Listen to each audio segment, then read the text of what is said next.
Hey there, content creators. Christopher here, and we're going to talk about a goof that I saw on the Mandalorian Season 2 trailer because this is the way. This is the way. Okay, enough of that. So, this may be something that's secretly brilliant. I don't know. If you're new to my channel, I do videos on content creation. I feel like the future of filmmaking and television is in video on demand, and it's going to evolve the way we tell stories as we know it now that we have this post-COVID kind of society where theaters are shut down. And anyway, you can see more videos on that on my YouTube channel. So if you want, subscribe to this channel, like this video, share it. But we're going to talk about the goof I noticed in The Mandalorian. So, did you see it? You must reunite it with its own kind. Where? Catch it? Okay, so looks like that bantha is saying where. And I know you're going like, all right, that's a bit of a small thing to call a goof, but you know, it was the first time I was watching the trailer. I was really into it. I was very excited, but I was distracted as soon as they kind of did that voiceover saying, you know, you got to find this baby's, wizard folk, however they refer to it, and they use the voiceover where that bantha's mouth opens and it looks like the audio is syncing up. So it just really jumped out at me, and I think it's brilliant. I think it's one of those things where it went over almost everybody's head. Most people are probably watching this and going, I don't care. Why is he making a big deal out of this? Well, again, it could be I think it was a mistake. I don't think they meant to do it. If they did mean to do it, it was a very subtle long shot. Things like that they can become memes. They can become GIFs. They can go viral. People can shake them up. As a content creator, you want to kind of look for things like that, little gags you can make without being self-deprecating, without taking away from the excitement of what you're doing. And man, I mean, was I excited for the trailer for The Mandalorian Season 2. If I may go off for just a second on why, I love that it ties into the Clone Wars, which I really enjoyed. There's a bit of mystery. There's a return of new characters. There's some great action. Are we going to see Ahsoka Tano? Star Wars geeking out for a second here. The Mandalorian Season 2 trailer did get me very excited. Is it a amazing show? It's a good show. I enjoyed it. It has some flaws. It fits in with what I was talking about before in my video, Hollywood is Dead and Movies as We Know Them Are No More. The Mandalorian is starting to play around a little bit with time. It's not beholden to specific time slots like I talked about. Maybe we'll see some shorter episodes. Maybe we'll see some longer episodes. I think Disney's really on the right track for this one because they're making a good show and they're not trying to galaxy brain it and make it great. Like I like to say, great can be the enemy of good. They're just making an entertaining show with lots of action. And when I saw this bantha open its mouth and it sounded like he was saying where in the Mandalorian's voice, I got confused for a second. I had to back it up and go, wait, what was that? Was the bantha talking? And then I realized what I saw, and I kind of laughed at myself because if you watch the show, you know banthas don't talk. If this was an intentional little meant to look like a goof, but it was intentional, it was brilliant because, you know, if enough people catch on to that, what are you going to do? You can do a bad lip read. If you're a content creator, you may want to think about that. You may want to think about little things. What's memeable about your content? What can be turned into a GIF?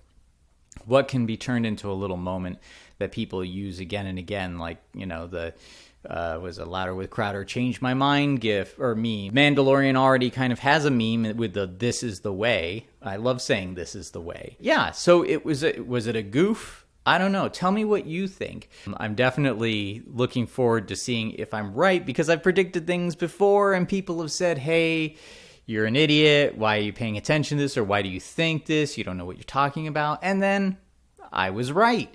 And then people got sore about that. By the way,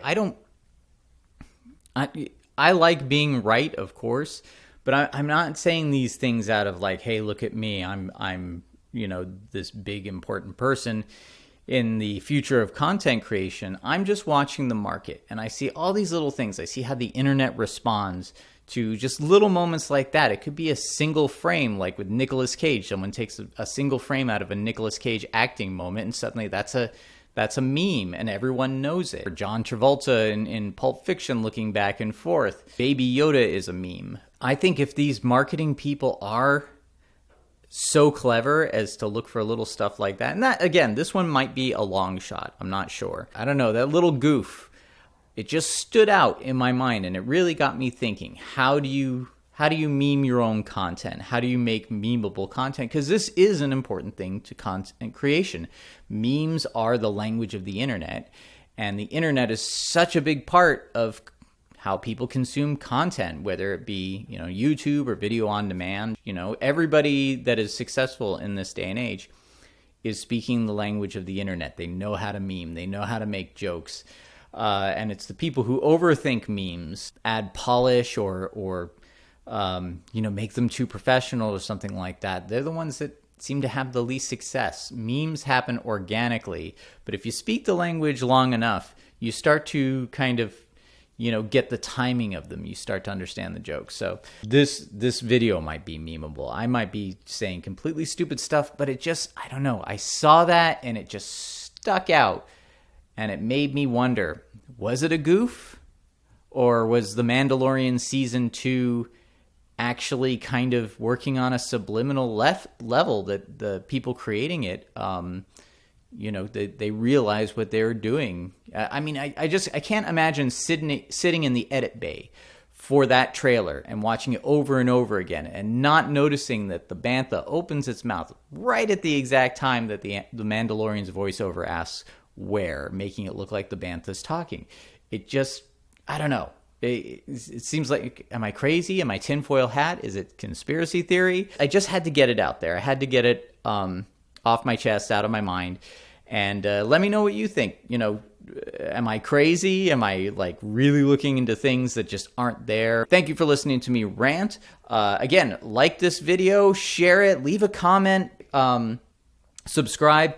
Also, I'm going to leave a link to my own book about the making of the movie Harbinger Down. If you're not familiar with Harbinger Down, it is on video on demand. It's on Amazon Prime. It is on iTunes. It is on Tubi now. I love Tubi. Tubi is very interesting to me. It's kind of like this minor app, but it's got some really fun stuff to discover in there, and you can get past the commercials. But Harbinger Down is on those platforms, and I think this is a movie that's as far as like a low budget, independent horror movies go, it's kind of one of those things that's a bit ahead of its time. And now that we're in the era of VOD, I think there's a whole new audience to discover it. It was a great journey being a part of the film. It was a crowdfunded film in 2014 or 13. It came out in 2015, so it's been out for 5 years now. But I wrote a book with lots of pictures, authorized by the director at Studio ADI. They're famous for working on the Aliens franchise, Starship Troopers, Tremors, the Santa Claus, different Marvel movies. Have they done any Star Wars? I don't think they've done any Star Wars, but they should work on The Mandalorian, because The Mandalorian uses practical effects and they're a big practical effects company. Anyway, it's one of those great books where you flip through and you get to see all the behind the scenes productions, the designs, how they did the special effects. It's a lot of fun if you're into coffee table books about that sort of thing. And I don't think this book is going to be available on Amazon for too much longer. I'm having some thoughts about it. So it may be one of those things where you should get it now. Check out my other videos. I've got lots of interviews with special effects artists, comic book creators, other content creators, actors, more commentary. Please check out my video, Hollywood is Dead and Movies as We Know Them Is No More. It's not bashing Hollywood. It's just observing the evolution of the market. Hollywood is no longer the center of entertainment. It's gone global. It's been democratized. I'm very excited about that, and I want to see what you think about that as well. So anyway, thanks for hanging in there. I'm going to be back with a lot more content. I've been working forever on a video on how to make your own green screen studio set. It's going to have a comparison video between Aliens vs. Predator and Prometheus, because I do think they're the same movie. And we're going to talk about writing. We're going to talk about also all the different aspects of content creation and the market. The new era of content creation can evolve in a way that is going to bring us things we never thought of before. So I'm really excited about that. Anyway, thanks for watching, and we'll be back soon with more content.